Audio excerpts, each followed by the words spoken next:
Ele é um garoto tímido, mas acaba tendo que se casar com as 4 garotas do templo. Eu sou o tio Rock. Deixe seu like e bora! Tudo começa com o nosso protagonista, que desde sempre foi ensinado a nunca viver sozinho. Segundo seu pai, quanto mais amigos melhor, e por isso deveria ter o máximo de namoradas possível. Após ouvir esse conselho, ele decidiu se aproximar de mulheres do mundo inteiro, tornando-se um verdadeiro conquistador. No entanto, Kagami não conseguiu seguir esse caminho, pois não tem amigos e acredita que sua vida não precisa de relacionamentos. Sua rotina se resume à faculdade e trabalho, já que pretende viver sozinho para sempre, diferente do pai. Ao perceber que, quando criança, era ingênuo e passou muita vergonha por causa das atitudes cafajestes do pai, decidiu limpar o nome da família. Seu objetivo passou a ser focar nos estudos, passar em um concurso e conseguir um bom salário. Mas de repente, tudo mudou quando foi esmagado por um saco de arroz, culpa de uma linda garota que derrubou um carrinho de mão sem querer. Kagami apenas se levantou e foi para casa, mas ficou inquieto pois a garota era incrivelmente fofa. A partir daquele momento, sua determinação começou a vacilar. Ele começou a notar mais as garotas na quadra, passou a frequentar grupos de encontros, faltou no cursinho e até no trabalho, tudo por culpa daquela garota que o fez se apaixonar à primeira vista.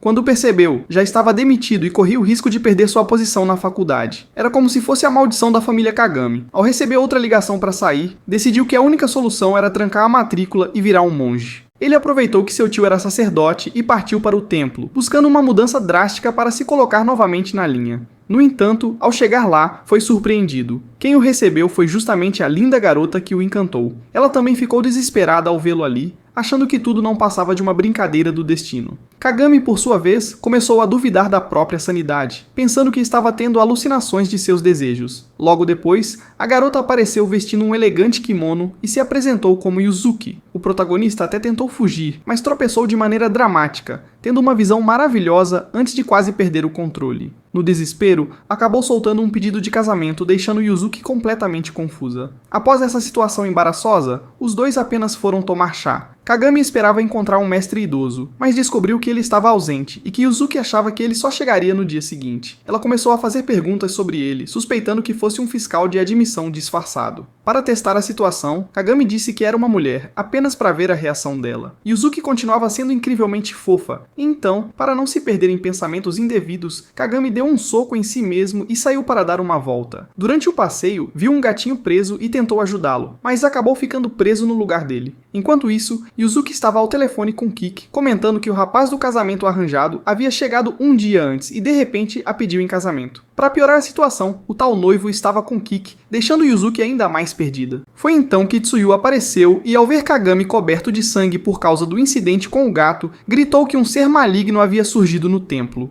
O monstro tropeçou e caiu em cima dela, apertando suas coxas sem querer. Como resultado, levou um chute poderoso. Tentando se explicar, saiu correndo atrás delas, mas acabou assustando todas as mulheres do templo até bater de cabeça em Mia. Kagura achou tudo isso hilário, mas as outras garotas estavam convencidas de que Kagami era um pervertido perigoso. Quando finalmente conseguiu falar, recebeu outro soco, mas percebeu que Yuzuki ainda parecia encantadora. Kiki começou a esclarecer o mal-entendido. Kagami achava que ali era um local de treino recomendado por seu tio, enquanto Yuzuki pensou que ele fosse o noivo do casamento arranjado. O grande culpado por toda essa confusão era, claro, seu tio, que indicou um templo apenas para mulheres. Mesmo assim, Yuzuki pediu desculpas em nome de todos. No entanto, as duas loirinhas do templo não estavam dispostas a perdoá-lo tão facilmente.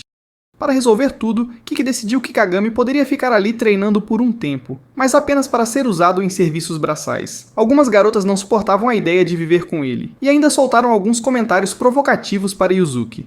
Por sua vez, Kagami decidiu que não causaria mais problemas. Além disso, achava improvável que Yuzuki sequer se lembrasse da primeira vez que se viram. No entanto, uma das garotas comentou que ele não parecia ser uma má pessoa. Ainda assim, Kagami não sabia o que fazer e Yuzuki também estava confusa. Como o ônibus não passava naquele horário, ela sugeriu que ele passasse a noite no templo, mas ao mesmo tempo não queria que ele ficasse ali para sempre. Kagami ainda queria se esforçar para seguir sozinho, mas Yuzuki admitiu que ficou surpresa com o pedido de casamento, já que ele mal a conhecia. Inicialmente achou que fosse uma brincadeira, mas ao olhar para ele percebeu que estava falando sério. Então, quando descobriu seu nome, veio a revelação. O protagonista precisava pedir perdão ao templo por uma dívida de 20 milhões que seu pai deixou. Tsuyu jamais imaginou que ele fosse o filho do homem que fugiu sem pagar suas dívidas. Como Kagami ainda não tinha dinheiro, as garotas começaram a pensar em formas criativas para ele pagar a dívida. No fim, Yuzuki conseguiu convencê-las a encontrar uma solução mais razoável. Elas decidiram que primeiro mostrariam o templo para ele, levando-o até a estátua principal, que estava cheia de fita adesiva devido à falta de dinheiro. Kagami, ao ver aquela situação, jurou que pagaria a dívida de qualquer maneira. Ele começou a conquistar a amizade de Yuzuki, mas as outras garotas ainda não o aceitavam completamente e queriam arranjar um jeito de expulsá-lo. Foi então que tiveram uma ideia. A melhor maneira de se livrar dele seria seduzi-lo, e quando ele cedesse à tentação, usariam isso como desculpa para expulsá-lo. E quem assumiria essa missão? A garota com o corpo mais atraente do templo, sobrando a responsabilidade para Tsuyu. A Kagami acorda às 5 da manhã para limpar o templo, preparar a comida e organizar tudo, sentindo que está voltando a ser como era. Mas ao ver Yuzuki de pijama, seus desejos começam a aflorar. Como era de se esperar, ele acaba olhando para os atributos dela, o que faz Tsuyu buscar um jeito de expulsá-lo. Na hora da refeição, Tsuyu pensou em criticar a comida dele, mas o problema era que estava deliciosa demais. Kagami sente que ainda pode alcançar o Nirvana, até olhar novamente para os atributos de Yuzuki, que decide lhe entregar as roupas de ajudante, sendo na verdade um traje de verão, o que o deixará vulnerável. Mesmo assim, ele se anima e parte para a faxina, arrumando até mesmo a contabilidade do templo, o que impressiona até Tsuyu. Como último recurso, ela decide fazê-lo meditar na mangueira, já que não há cachoeira. Mesmo com a água extremamente fria, ele resiste até o último instante. Para sua sorte, Yuzuki aparece, fazendo seu corpo se aquecer de novo. Então, elas decidem usar a última estratégia. Enquanto Kagami relaxava, percebe que teve um ótimo dia, mas se esqueceu completamente de preparar o jantar. Sai correndo do banheiro, mas na porta estava Tsuyu, esperando. Logo depois, ela começa a se despir, algo que ele não entende. Na cabeça dela, percebe que agiu rápido demais, pois apenas pessoas taradas tiram a roupa tão rápido. O plano era fazer suas vestes deslizarem para provocá-lo e Yuzuki expulsá-lo. Entretanto, para azar ou sorte de Kagami, uma caixa caiu, e ao tentar ajudar, outra caixa o atingiu, fazendo com que, no fim, se beijassem. Para piorar, Yuzuki viu a cena e apenas pediu para Kagami sair por enquanto, o que significa que o plano de sedução funcionou. No entanto, isso não a fez se sentir bem. Quando tentou falar com Yuzuki, percebeu que ela estava evitando olhar para ele, pois lembrar de Kagami pelado a incomodava. O mais irônico é que foi ela quem criou o plano de sedução. Então, Yuzuki admite que ainda não aceitou Kagami completamente. Apenas seguiu o que sua mãe faria ao permitir que qualquer um entrasse no templo. Kagami, frustrado, junta suas coisas e vai embora, indo até uma delegacia para se entregar e pagar por seus pecados. No entanto, o policial apenas o expulsa. Sem alternativas, ele tenta voltar para seu antigo apartamento, mas já há um novo inquilino, e suas coisas foram jogadas fora. Agora, sem lugar para ficar, precisa morar debaixo da ponte. Mesmo nessa situação, só consegue pensar nas garotas e em pensamentos impuros, acreditando que já tinha alcançado a iluminação com o treino da mangueira. Desse jeito, deveria pagar sua dívida, nem que custasse parte de seu corpo. Mas ainda assim não era suficiente. Do nada, Yuzuki aparece, questionando o que ele está fazendo ali e alertando que ele pode morrer de frio. Ele evita olhar para ela para resistir à tentação. No entanto, Yuzuki diz que ele deveria confiar mais nas pessoas. Quando descobre que ele tem 21 anos, se apresenta novamente, revelando que tem 17, e reforça que ele pode contar com os outros. Isso faz Kagami perceber que ela realmente não pensa muito antes de agir. Para parecer inteligente, Yuzuki afirma que para alcançar a iluminação, não se deve viver sozinho. Tsuyu também aparece para se desculpar, e todos voltam juntos para o templo. Antes de partirem, Tsuyu entrega um bilhetinho para Kagami, cobrando a taxa do beijo, já que foi o primeiro dela, e ele deve se responsabilizar.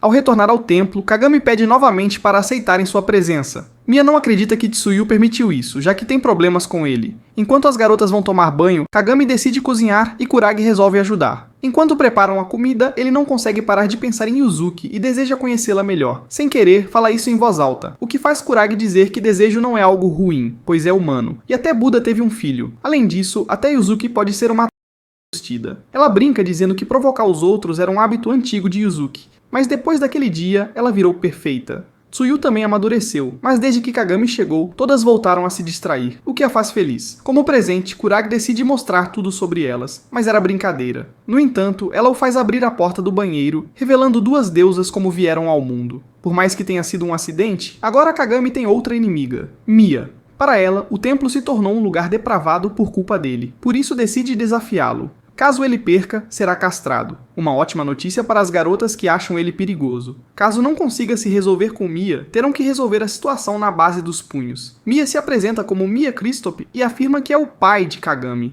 Ao lado dela está Kagura, sua atendente, que na verdade é sua irmã mais nova. Mia, ainda ressentida pelo que aconteceu no templo, odeia Kagami e quer castigá-lo. No entanto, ele nem se lembra do que fez de tão grave. Agora eles terão um confronto de espadas, um duelo até a morte, ou pelo menos algo próximo disso.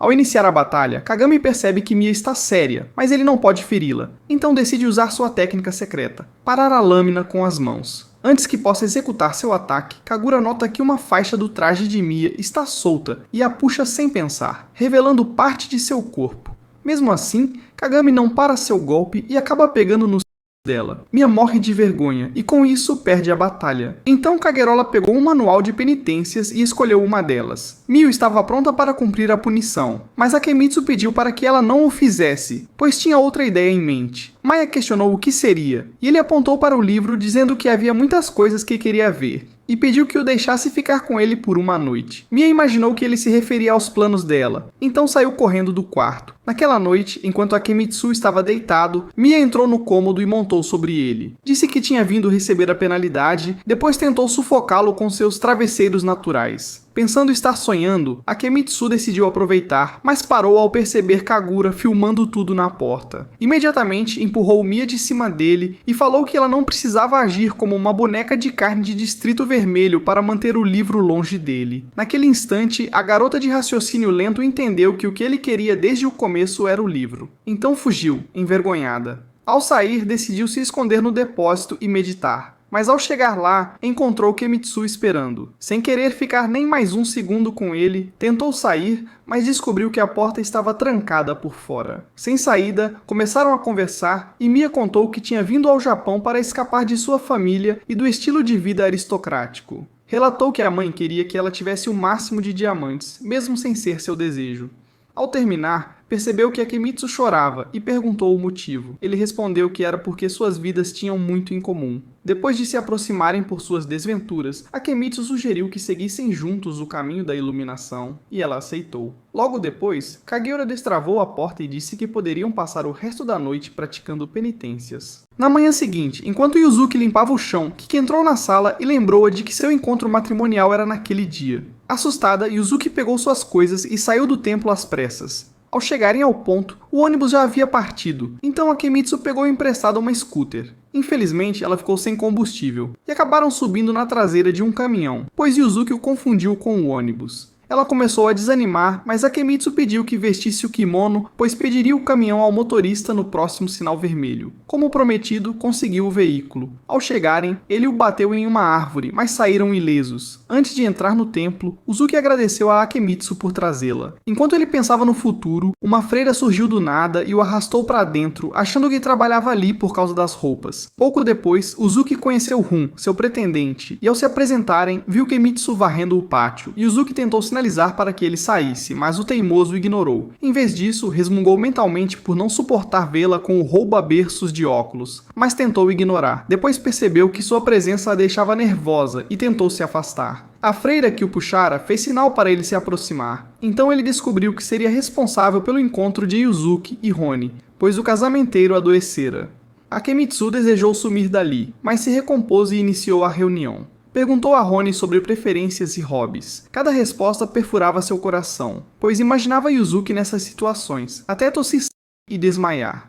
Depois de ser arrastada por um dos funcionários do santuário, Yuzuki contou a Roni que não tinha intenção de se casar com ele. Ela esclareceu que só precisava estar comprometida com ele pelo tempo suficiente para se tornar a sacerdotisa principal e assumir o templo. Roni elogiou a franqueza dela, mas disse que não tinha interesse na proposta, pois o templo não valia a pena ser preservado. Ele apontou todos os defeitos e afirmou que ela deveria desistir de tentar manter um barco já afundando à tona. Akemitsu escutou as palavras de Roni e percebeu que sua dívida era a razão de o templo estar em decadência, então decidiu cometer seppuku. Roni, por sua vez, explicou ao tolo de raciocínio limitado que o fechamento do templo seria o melhor para ele, já que não precisaria mais se sacrificar trabalhando. Após dizer isso, começou a se afastar, mas Akemitsu agarrou suas roupas para impedi-lo. Ele implorou para que Roni reconsiderasse a proposta de Yuzuki e afirmou que o templo não era tão sem valor como ele imaginava. Roni então declarou a Yuzuki que aceitaria o noivado, mas apenas de forma simbólica. Em seguida, foi até a monja que também era a sacerdotisa suprema do templo e ela perguntou por que ele não conseguiu convencer Yuzuki a fechar o santuário. Hun respondeu que foi por causa de Akemitsu e acrescentou que estava curioso para ver até onde eles iriam para salvar o templo. Algumas horas depois, Yuzuki e Akemitsu tentaram voltar para casa, mas perderam o último trem e não conseguiram pegar um táxi. Sem alternativas, Yuzuki sugeriu casualmente que passassem a noite em um motel. A mente de Yakemitsu começou a girar com a ideia, mas ele aceitou, e os dois se registraram no local. Já no quarto, ele tentou manter pensamentos inocentes, mas não conseguiu, pois Yuzuki continuava comentando as várias comodidades do ambiente. Em certo momento, ela pediu que ele fosse tomar banho, e ele concordou, ainda imaginando se Yuzuki não desejava algo mais íntimo. Enquanto ele se lavava, ela mexeu nos DVDs disponíveis e ficou surpresa ao perceber que era conteúdo adulto explícito. Quando Akemitsu retornou, ela desligou a televisão rapidamente e foi para o banho. Curioso, Akemitsu ligou a TV, mas desligou de imediato ao ver o que estava passando, deduzindo que ela o havia mandado se lavar primeiro para checar secretamente sua própria reação. Logo, seus demônios internos apareceram para incentivá-lo a aproveitar a situação, mas ele resistiu. Quando Yuzuki terminou o banho, voltou ao quarto e encontrou Akemitsu acorrentado à parede para não tocá-la. Em vez de questionar, Yuzuki apenas o vendou e foi se deitar. Na manhã seguinte, ao chegarem em casa, Yuzuki foi para a escola junto com Tsukuyu, que lhe disse que não poderia contar a ninguém sobre o noivado, nem que estavam dividindo a casa com Akemitsu. Mais tarde, em sala de aula, Tsukuyu foi abordada por suas amigas Mana e Yuki, que comentaram ter ouvido rumores de que ela tinha arranjado um namorado. Tsukuyu negou, perguntando onde tinham ouvido algo tão absurdo. As garotas responderam que alguém a viu beijando um rapaz de uniforme do templo perto do rio. Na hora, ela se lembrou do dia em que ela e Yuzuki foram buscar Akemitsu e tentou explicar que estavam enganadas. Porém, acabou se traindo e disse que havia beijado Akemitsu em casa, não no rio. A confissão só fortaleceu as suspeitas e as amigas começaram a pressioná-la para contar mais detalhes. Nesse instante, ela olhou pela janela e viu Akemitsu perguntando aos estudantes onde era a sala dela. Desesperada, correu para fora, colocou uma bolsa na cabeça e nocauteou Akemitsu antes de arrastá-lo até a enfermaria. Quando ele despertou, ela lhe deu o almoço e tentou sair, mas ele a impediu. Tsukuyu disse que ele só poderia ir embora após a aula de educação física. De repente, ouviram batidas na porta, e ela mandou Akemitsu se esconder. Assim que as amigas entraram, ele estava escondido debaixo do mesmo cobertor que Tsukuyu usava, com o rosto pressionado contra o peito dela. Tsukuyu rezava para que saíssem logo, mas elas demoraram. Após se certificarem de que estava bem, perguntaram quando voltaria ao clube de arco e flecha. Tsukuyu respondeu que estava ocupada ajudando sua família com o templo e não tinha tempo para atividades extracurriculares. As amigas aceitaram e foram embora, permitindo que Akemitsu saísse do aperto. No dia seguinte, Akemitsu estava varrendo o quintal quando Yuzuki se aproximou dele com um arco e começou a mostrar-lhe como manejá-lo. Quando terminou, contou que já tinha feito parte do clube de arco e flecha, mas precisou abandonar. Mais tarde, ele falou com Tsukuyu e disse que ela poderia voltar ao clube de arqueria porque ele cuidaria de todas as tarefas. Tsukuyu agradeceu pela proposta, mas explicou que não retornaria, já que não tinha interesse em arco e flecha. Isso o fez questionar por que ela não saiu do clube, assim como Yuzuki, mas Tsukuyu se negou a responder e foi embora dizendo que precisava de ar fresco. Depois de andar sem rumo por algum tempo, acabou chegando ao campo de arqueria. Cedendo à vontade, segurou um arco e simulou disparar uma flecha. De repente, Akemitsu falou atrás dela, e Tsukuyu percebeu que havia sido observada. Meio sem jeito, ela disse que não era boa com arco e flecha e que só tinha entrado no clube porque Yuzuki participava. Comentou ainda que se alguém merecia estar no clube, era Yuzuki, já que ela tinha verdadeiro talento. Infelizmente, a irmã desistiu para assumir as responsabilidades do templo. E Tsukuyu carregava a culpa de se divertir enquanto Yuzuki sacrificava a própria alegria por eles. Ao ouvir isso, Akemitsu segurou a mão de Tsukuyu e a levou de volta ao templo. Lá, a conduziu até os fundos onde Yuzuki estava praticando com o arco. Como Kiki, Kirashi e Mia já estavam assistindo, Tsukuyu e Akemitsu se juntaram a eles. Na frente de todos, Yuzuki disparou a flecha, mas ela caiu no chão antes de alcançar o alvo. Akemitsu então explicou que Yuzuki não era tão habilidosa quanto Tsukuyu acreditava. Mas, para surpresa dele, Tsukuyu insistiu que a postura da irmã poderia rivalizar com a de qualquer arqueiro lendário. Com paciência, ele fez Tsukuyu entender que Yuzuki havia deixado o clube não por causa do templo, e sim porque não tinha aptidão no arco e flecha. Yuzuki também a tranquilizou, dizendo que estava feliz em cuidar do templo, e encorajou Tsukuyu a retornar ao clube de arqueria. Mais tarde, Tsukuyu foi até o banheiro para tomar banho. No entanto, fechou a porta rapidamente ao ver que Akemitsu estava lá dentro. Em vez de se afastar, ficou parada na entrada para conversar, e disse que voltaria ao clube. Perguntou então por que ele havia se esforçado tanto para ajudá-la, e Akemitsu respondeu que entendia a dor de não poder seguir seus próprios desejos por causa da família. Algumas semanas depois, enquanto preparava o café da manhã, Yuzuki pediu a Akemitsu para incluir rabanetes em conserva nas refeições. Ele aceitou, mas ficou intrigado com o pedido. Pouco depois, viu-a sair pela porta carregando um machado e imediatamente pensou que ela pretendia executá-lo. Do batente, ouviu os sons de algo sendo cortado e imaginou que ela treinava a melhor forma de decepar sua cabeça. Achando que tinha feito algo para irritá-la, decidiu agradá-la com uma refeição que até Gordon Ramsay elogiaria de olhos fechados. Quando serviu a comida, as outras garotas o parabenizaram, mas Yuzuki comeu em silêncio, com expressão séria. Isso fez Akemitsu acreditar que ela havia odiado sua refeição, e ele acabou desmaiando. Mais tarde, vagando pelo templo, encontrou Yuzuki treinando com Kiki.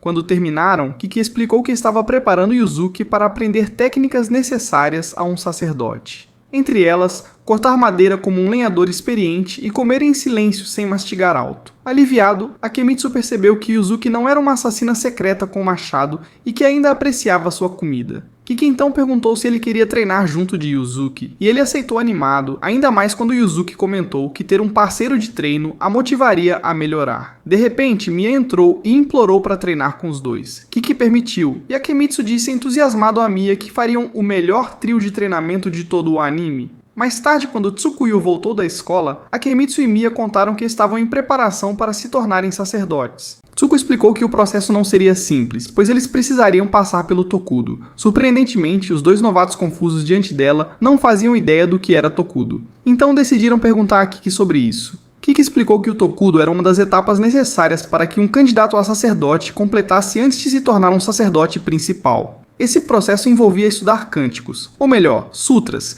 e realizar rituais sob a orientação de um mestre experiente. Após ouvir a explicação, Akemitsu percebeu que durante todo esse tempo acreditava ser um sacerdote, quando na verdade ainda não era. Essa revelação o deixou profundamente abalado, pois ele realmente pensava que já ocupava esse papel. E agora que conhecia a verdade, todos os desejos mundanos que ele havia reprimido começaram a ressurgir. O que piorou ainda mais a situação foi quando ele descansou a cabeça entre as prateleiras, tentando se acalmar. Quando começou a questionar se seu caminho rumo à iluminação havia sido apenas uma ilusão, Yuzuki apareceu na porta e disse que não era. Ela afirmou que tentar alcançar a iluminação já fazia parte do próprio caminho para atingi-la e o encorajou a seguir adiante. Depois disso, voltou para fora para continuar seu treinamento de cortar lenha. Enquanto isso, Kiki contou a Akemitsu e Miu que Yuzuki ainda não havia passado pelo Tokudo. Ela explicou que os alunos normalmente treinavam cerca de 1 ano antes de realizar o Tokudo, mas Yuzuki tentava completá-lo em apenas 6 meses, enquanto também conciliava os estudos. Akemitsu achou admirável o esforço dela,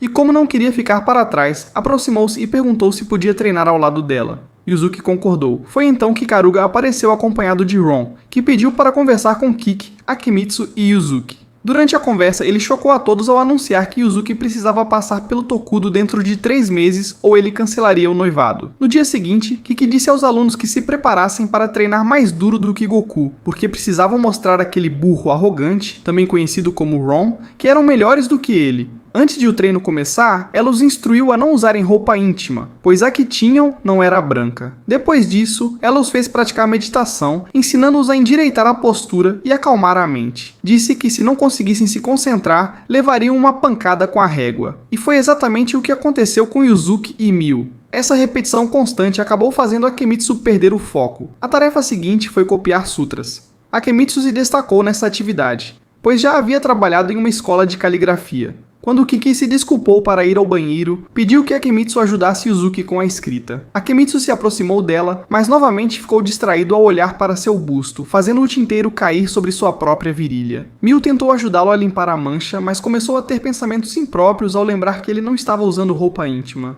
No fim, Yuzuki bateu com a régua na cabeça dos dois para trazê-los de volta à realidade, antes de começar a bater em Akemitsu até ele ficar completamente acabado, simplesmente porque estava irritada. Quando chegou a hora de dormir, Kiki os levou até um quarto onde havia colocado 3 tatames. Ela explicou que até o treinamento terminar, eles dormiriam no mesmo quarto. Em seguida, saiu rapidamente antes que pudessem reclamar. No dia seguinte, os 3 estavam diante de Kiki parecendo verdadeiros zumbis, pois não haviam conseguido dormir na noite anterior. Kiki teve pena deles e disse que o treino daquele dia seria fácil. Ela então os levou até uma sauna mista. Akimitsu imediatamente reclamou, dizendo que não queria passar horas trancado ali com duas beldades. Kiki respondeu que ele teria de aguentar, pois o treinamento daquele dia consistia em aprender a controlar os desejos ao ficar próximo do sexo oposto. Desde o início, Akimitsu lutava para não olhar para as partes expostas das garotas. Ele se assustava sempre que tocava acidentalmente nas mãos delas, então tentava se distrair conversando sobre o treinamento.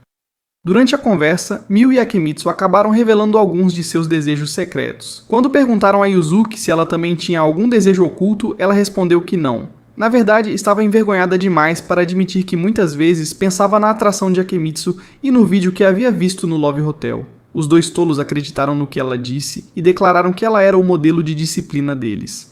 Ao saírem da sauna, Yuzuki não conseguiu evitar sentir um pouco de ciúmes por causa da proximidade entre Miu e Akimitsu. Conforme a semana avançava, o trio continuou treinando até a véspera de Natal, quando Kiki lhes disse para tirarem o dia de folga.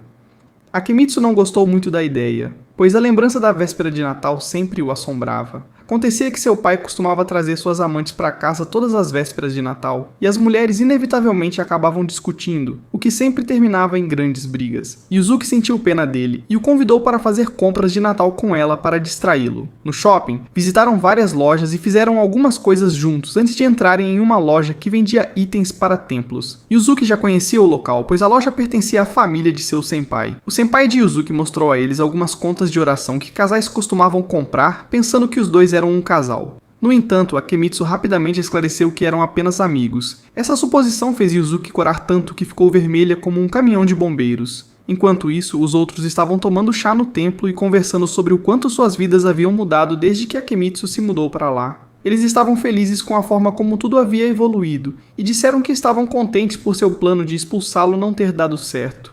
No entanto, quando Kagaro ficou sozinha, murmurou para si mesma que Akimitsu era um problema incômodo do qual precisava se livrar o quanto antes. No dia de Natal, as garotas organizaram uma pequena festa depois de trocarem presentes entre si. Kagura surpreendeu todo mundo ao revelar ingressos para um spa, fazendo todas saltarem de alegria. Antes de seguirem para o spa, Akimitsu e Yuzuki foram até a figura principal do templo para fazer algumas oferendas. Quando terminaram, Akimitsu pensou que aquele seria o momento perfeito para entregar o presente que havia comprado para ela. Coincidentemente, Yuzuki teve exatamente a mesma ideia. Os dois ficaram bastante surpresos ao descobrir que haviam comprado terços um para o outro. Logo depois da troca de presentes, Kiki abriu a porta de repente e disse que estava procurando pelos dois em todos os cantos. Eles perguntaram o que havia acontecido, e Kiki explicou que havia surgido um problema com a cerimônia de Tokudo de Yuzuki. Yuzuki ficou preocupada, pensando que fosse por causa de sua falta de habilidade. Mas Kiki rapidamente esclareceu que não era isso. O verdadeiro problema era o local da cerimônia, já que o ritual tradicionalmente precisava ser realizado no templo onde o candidato treinava.